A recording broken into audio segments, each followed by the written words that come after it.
Sean and Hubert kind of lucked into getting a vaccine shot. I was wondering if there was like a plan for the staff, and I kind of asked that in the context of the CBS report earlier this week about some apprehensions nationwide about conference tournaments being able to still be played and that kind of thing. Well, I'm not aware of those discussions about the conference tournaments, but yeah, and I like the way you said it. They looked into it, and uh, most of my guys, most of my staff members do want to take it, and I think that everyone that has an opportunity to take the vaccination, I think they should. And uh, I had mine yesterday morning, and I'm 70 years old. Last week they put the limit down, the number down to 65. Made calls, and Wanda got on the uh, computer and the whole bit, and I made calls, and we finally got it scheduled yesterday morning, and took the vaccine, and or had the vaccination, I guess is maybe the right way to say it. But no, I'm hopeful that we can encourage a lot of people that have some doubts about whether or not they should take it. Is I'm really following the Dr. Fauci's of the world and everybody that I listen to that are specialists, and that's the way I go. Is there any concern that people might look at it like Carolina basketball is being favored or any way skipping the line, so to speak? I don't have any. I'm at practice yesterday when it came up. I said, go, they said they had a chance to go get it. I said, go get it. And then I turned my attention back to Garrison and Caleb and RJ. And I know that when Roy Williams and Wanda got it, we're over 65 about 5 years. So we are in the category that can get it. So we got it, and we scheduled it. I didn't just go out on the middle of the highway on the sign and say, can I get a vaccine? We went through the proper procedures, and everybody's going to make what they want of every situation. I don't, like I say, guys, I'm in the middle of practice. What am I supposed to say? No, don't go do that. So I told them to go on. CL, since you brought it up here, I thought we talked about this on the phone before, but since you brought it up, they got the vaccination yesterday because where they were giving it, the people who had signed up for it had run its course, and they still had vaccinations left. So the university, I think, has designated certain groups that are within a certain distance of certain sites. And so athletics got called and made calls to different people who were in that age group or who were available, who could get there. I even got called, but when I drove down there, they had shut the door and said, I'm sorry, but we've already used up the ones that were left. We were going to throw those out, but sorry. But so I turned around and went home. So that's how those vaccinations happen. Brendan Marks, you're next. Hey, Roy, thanks for taking the time. I wanted to ask you a basketball question. You guys are 75th nationally in tempo right now. Just wanted to sort of gauge your thoughts on how the guys are picking up the pace and what they can do to continue to improve that and continue to pick up the pace. And I'd be willing to take any suggestions because I hate it with a passion. And I feel like we don't have a fast break, we have a slow break. And it really ticks me off, and worse than any team that I don't go back and check analytics because analytics for people that care about it. I watch guys play basketball and see what I think, but I do believe we're playing at a slower pace than any team I've ever coached. And that's scary, and it bothers me a great deal. If I can quickly follow up, how much of that is conditioning and guys just still getting into the rhythm of running, and how much of it is a mental thing and understanding what you want them to do every time they're on the floor? I think it's a very little part of it is conditioning. I just think understanding how we want to play. And guys, again, we have now 7 freshmen in her top 11 because Anthony only played 4 games last year. And so he's going to be able to get a medical red shirt, or may already have gotten it. I don't know. But we have 7 of our top 11. Every player in the country wants to play at a fast pace. Oh God, coach, I just love a fast pace. And then they get there and realize how daggum hard they have to run, and they don't enjoy it quite as much. But so it's, I'd say a little bit up, very little. I wouldn't probably say any is conditioning. I think it's just learning what you have to do, and the pace with which you have to run, and the pace with which you have to push the ball. Thank you. Thank you. Josh Graham. Coach, I don't know if you know this, but your team's played more games than any team in the ACC with 14, and you played Wake the other day that's only played 9. Do you feel fortunate almost how many games you've been able to play to this point, considering how young the team is? I do feel very fortunate. I know we haven't played nearly as many home games as we have. I feel like we get a home game. I don't know how to act, but what is it? I've got it right here in front of us. So we played 5 games at home now, 5 of our 14, and that's probably a lower percentage than just about anybody. But no, I think you're exactly right, Josh. We feel very fortunate to play the games that we have played, and there's only been 2 little hiccups, and one of those games we were able to get something replaced in the league, and in one other game we were able to get one replaced as well. And I wanted to follow because I know how big of a baseball fan you are. Didn't know if you had a rooting interest growing up, but what were your thoughts on Henry Aaron passing away today? Well, I loved him. I use him as a basketball. Guys, I can't tell. Can you hear me okay with the mask on? Yes. I use Henry Aaron as a basketball example. I love guys that make a really hard play and make it look easy. And that's all what Hank Aaron did. I don't like guys that make a really easy play and try to make it look hard. And I tell my guys that, and have used that for years and years and years. Mickey Mantle was my favorite player. And but I grew up in the area of Mickey Mantle and Hank Aaron and Willie Mays. And I loved watching those guys. And Hank Aaron was just one of the best of all time. And again, I think that never really got the true appreciation of what he did. And there was no steroids, anything like that during that era. And he was just a fantastic player. And everything I've heard about him my entire life is that he was a fantastic person as well. And I love that part of it. Davis Wallace. Coach, I know you said earlier with you and Coach Davis talking about coaching energy. So how is that going in regards to coaching energy for the team, and how do you see that translating into game? What can be done to improve that? Well, we're being very disgusted that we're having a coach effort. I've always felt like the coaches should coach execution and game plan, and the players should supply the effort. And it has been very disgusting for us. We see that we're getting a little bit better and a little bit better and a little bit better. It's something that we need to really continue emphasizing. And Dave's trying to get to where a lot of our teams have been in the past, which gave tremendous effort. But, you know, it's hard. And again, I'll go back, and it's not an excuse, it's a fact. You've got 7 freshmen top, they're trying to figure out if they're on the right side of the court or the left side of the court. Oh yeah, I better be running as hard as I can. It's a lot for those guys, but you know, guys, we're at 14 games. It's time you started knowing all that and let it be human nature too. Andrew Jones. Hey, Coach, Leakey told us the other night that he described his role as whoever else is on the court with him, he kind of figures it out based on the player groupings. What are your minimal expectations from Leakey from game to game? And what couple areas of his game do you think can still grow a lot the rest of the season? Well, Andrew, I didn't necessarily understand you so quite as well about what Leakey said. If you wouldn't mind repeating a little bit of that. Yeah, he said that when he's on the court, his role depends on who the other 4 are. So it changes. You know, he can be a passer, he can be a rebounder, whatever it is. It depends on the player grouping. So what are your minimal expectations from him? And also, what parts of his game do you think could still grow a lot the remainder of the season? Yeah. Well, you know, he's so valuable to us because he does so many things.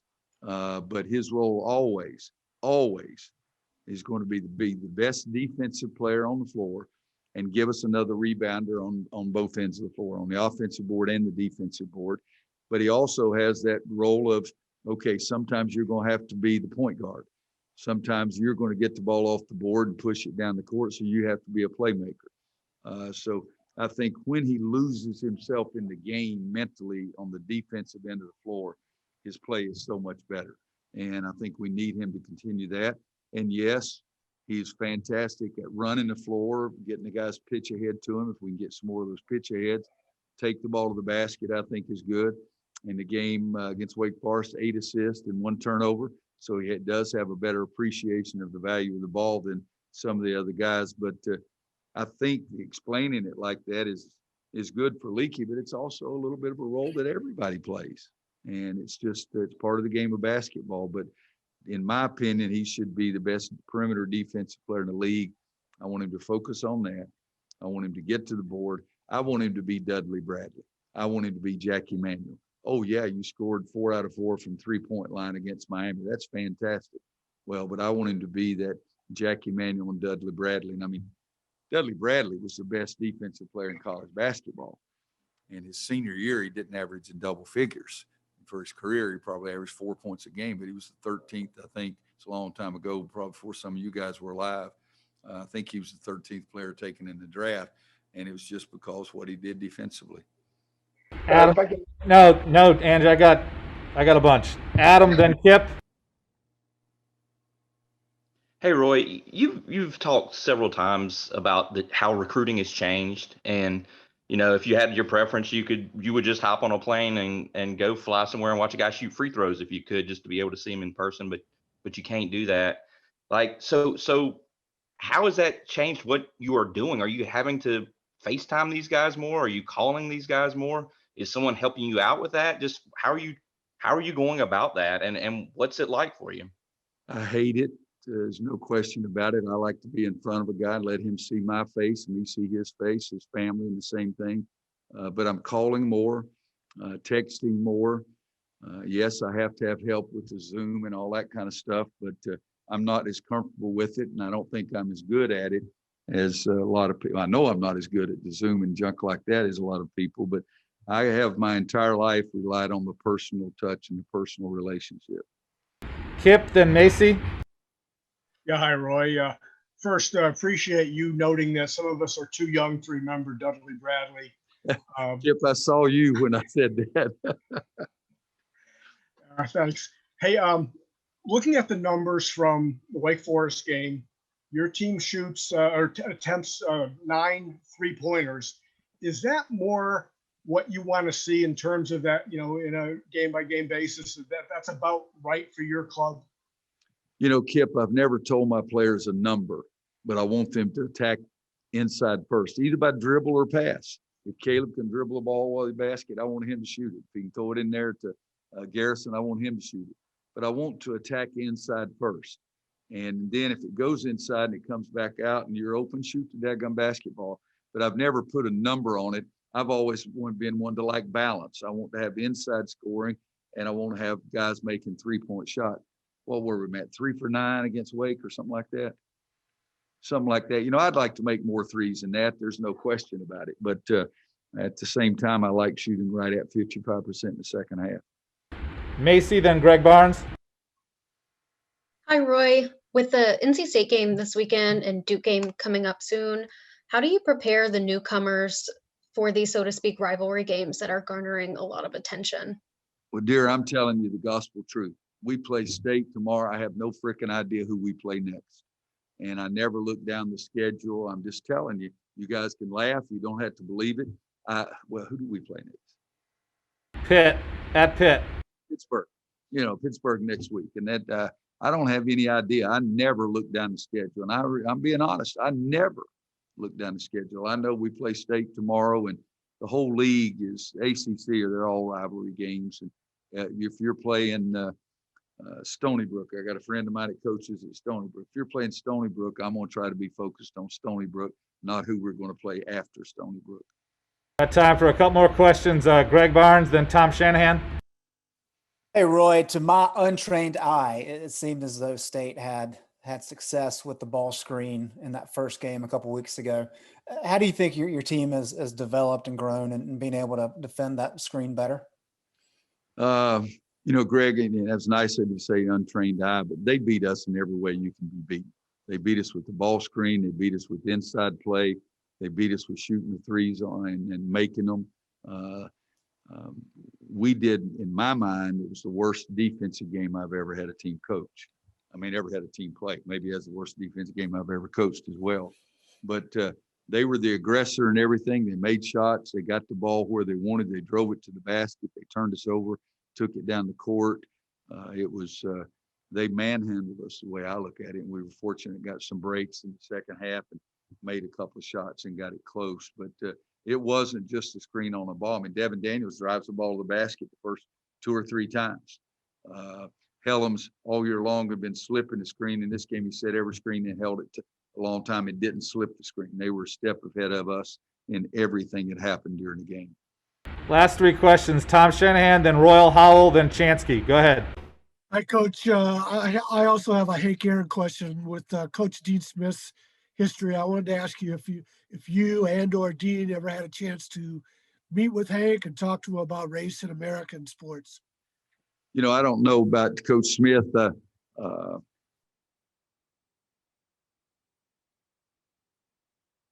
Hank Aaron did, and just been so appreciative, and the way he handled himself, even down the stretch. I mean, this week, guys, he went and got a COVID vaccination to try to get people to understand this is okay, because a lot of people with color, according to the news report that I watched last night, that was one of his goals, was to try to get more people of color to take the vaccination. So he was a leader in our sports world, but also a leader in our society. Royal Howell, then Art. Hello, Coach. Coach Keats stated earlier being forced to play his freshmen a lot of minutes to start the season. And looking around the ACC, some teams have started off this season slow as far as record-wise. Is it more of implementing freshmen to the college basketball game speed that's the reason for some programs starting off slower than usual, or the conference as a whole just being much more balanced? You know, I think it's a little bit of both. I think that, you know, we've seen some of those teams going in and, well, they're going to win this game. Well, they didn't win that game. Well, they're going to win this game, but they didn't win. So I think there is a great deal of balance in our conference, but also young kids, there's 2 things. They get maturity at a different way at a different time during their season. And also, how effective are those leaders on the team that are experienced? David Noel put his arm around Tyler Hansbrough and Bobby Frazier and Marcus Ginyard, one of the greatest leaders I've ever seen. They didn't even realize he was leading them. But I think that was something that was great about that team. And that team ended up being a number 3 seed in the NCAA tournament. And we started 3 freshmen the first game and was one of the youngest. But this is the youngest that I can ever remember, especially when you talk about a set number of guys. I mean, we've been playing 10 guys and 6 of them have been freshmen. Art, last question for Coach, then we'll get Garrison in here. Hey, Roy, can you talk about the difference in the preparation of recruits fundamentally now than 10 years ago, 15 years ago, 25 years ago? Not talent-wise, but how they come in prepared fundamentally. You know, Art, a lot of people say the kids aren't as fundamentally sound. And if I had to lean, I'd say maybe they're not quite as fundamentally sound. They're much better athletically.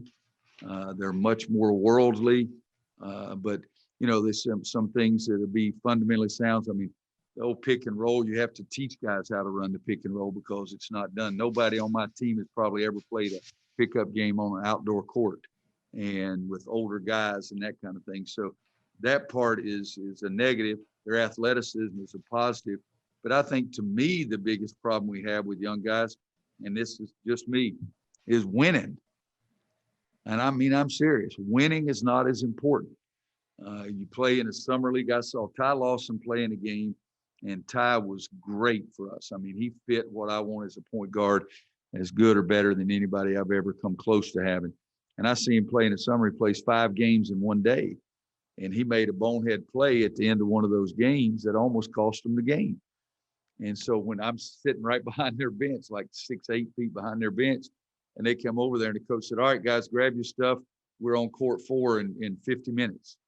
And so to me, the biggest thing is that appreciation and the understanding and the desperate desire to win, because it's not there as much as I think the older guys had it.